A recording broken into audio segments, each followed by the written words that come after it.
ప్రభునందు ప్రియులైన మీకందరికీ యేసుక్రీస్తు ప్రభువారి నామంలో శుభవందనాలు తెలియజేస్తూ ఉన్నాం.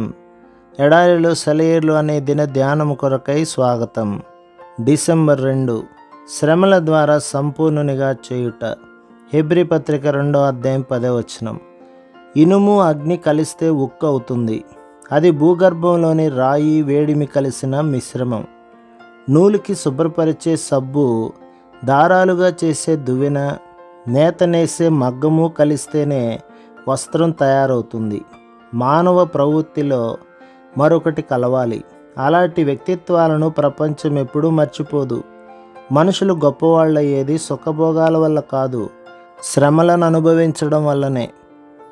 ఒక తల్లి తన కొడుక్కి తోడుగా ఒక గూని కుర్రవాడిని తెచ్చి ఇంట్లో ఉంచుకుంది.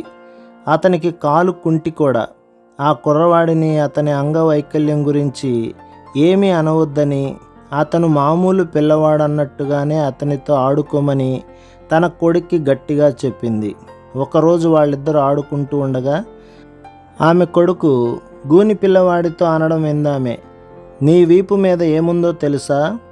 గూని పిల్లవాడికి ఇబ్బందిగా అనిపించింది. మాట్లాడలేదు.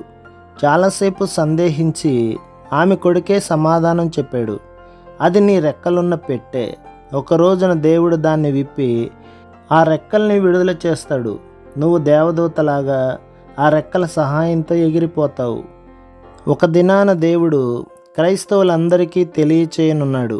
ఇప్పుడు వాళ్ళందరికీ కష్టంగా అనిపించిన ఆదేశాలు వాళ్ళ వ్యక్తిత్వాలను సరిచేయడానికి, వాళ్ళని ఉన్నతులుగా తీర్చిదిద్దడానికి, పరలోకంలో తాను కట్టబోయే పట్టణంలో వాడడానికి మెరుగుపెట్టిన రాళ్లలా చేయడానికి వాడిన సాధనాలని. వ్యక్తిత్వం అనే మొగ్గకి శ్రమలు మంచి ఎరువులు. మన జీవితంలో అత్యుత్కృష్టమైనది వ్యక్తిత్వమే.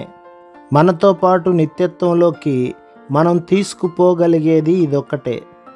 దర్శన పర్వతానికి వెళ్ళాలంటే ముళ్ళదారి వెంటే వెళ్ళాలి. ప్రభు మిమ్మును, మీ కుటుంబమును, మీ సంఘమును దీవించి ఆశీర్వదించునుగాక. ఆమేన్.